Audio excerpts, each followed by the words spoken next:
yata. Anong oras na ba dyan, Kai? I think it's already 12:40 a.m. Okay. 12:40 a.m. Good morning. The NBA draft is over. Tapos na yung NBA draft. Yeah. We know the results. And, this is not the end of your NBA journey. And it's nice to talk about the journey leading towards the draft and what happened in the draft.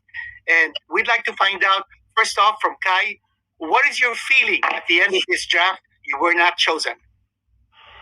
I can't really explain the feeling, but it's not a good feeling.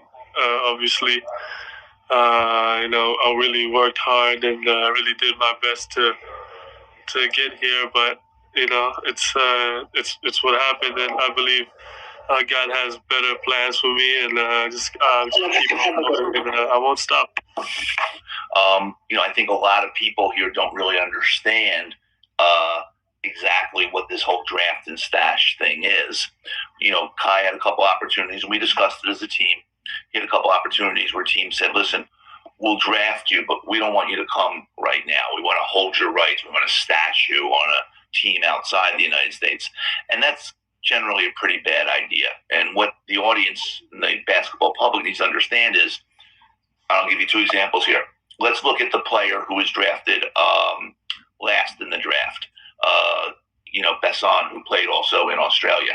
That team now owns his rights forever. He can't talk to other teams. If he wants to play in the NBA, he's got to talk only to that team. That team has all the leverage. If they don't have a spot for him, they can say, we don't have a spot for you. And there's nothing he can do about it. He's stuck with that team.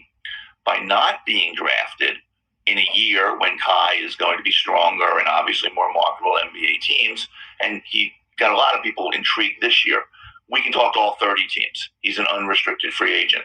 It's much better to be able to talk to 30 teams than to be locked into one team. I think anybody can see that. There's a general feeling on draft night, you got to have your name called. Well, that's true if you're going to be in the top 10 for sure, okay? But to be locked into a team and have them have your rights and they don't want you now and they may not ever want you is generally a pretty horrible idea. And Kai and his team made a very sophisticated, intelligent decision and said, no, we don't want to do the draft and stash. And, teams will ask you before they do that because they need you to cooperate. And that's what we told them. So we had a couple opportunities for that.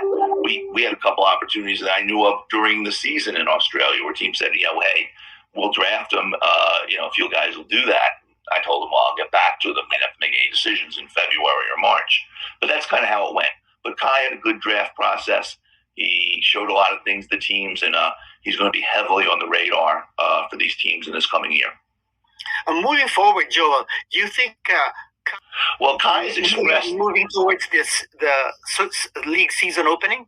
Yeah, I've already gotten several summer league invites for him, but Kai's decided to play with the Filipino national team. That's his commitment, and he's very dedicated toward Filipino things, Filipino pride, Filipino activities. So he's going to pass up summer league and play with the Filipino national team. And it'd be nice, let me just say this here, it'd be nice if the people of the Philippines respected him for that. I mean, I see so much garbage that's not true. It'd be nice if someone said, hey, here's a guy who's stepping up for his country. So maybe we ought to applaud him for that. What would now be your game plan for him to be able to get to the NBA again? Because I believe there are several options on the table, including a two-way contract, an Exhibit 10, a 10-day contract. Which of those are you considering for Kai? Sure. We're not going to do two-way contracts. We're not going to do G League, Exhibit 10 contracts, any of that.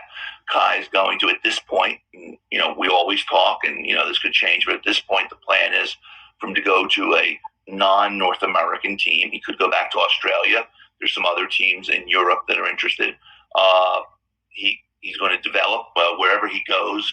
He's going to have a personal agility coach, a personal strength coach, because those are things that he's going to really work hard to improve upon with the rest of his game.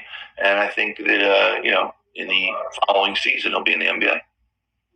Why go down that route of going to North America or to Australia instead of taking on the special contracts, which of course, we know several known players to be going down that lane.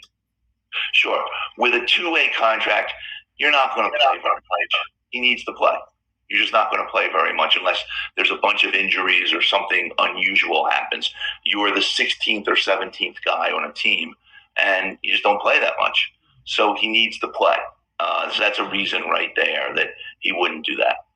A possibility of joining the NBA the season after this coming season, is that the game plan, Kai? Yeah, of course. The dream is always the NBA, so I always have to do whatever it takes to get better, get stronger, to improve, and it's just a speed bump. And we didn't get to Plan A, but we got a Plan B, and yeah, I'm just not gonna stop here. This is not a signal for me to stop, but for me to keep on going.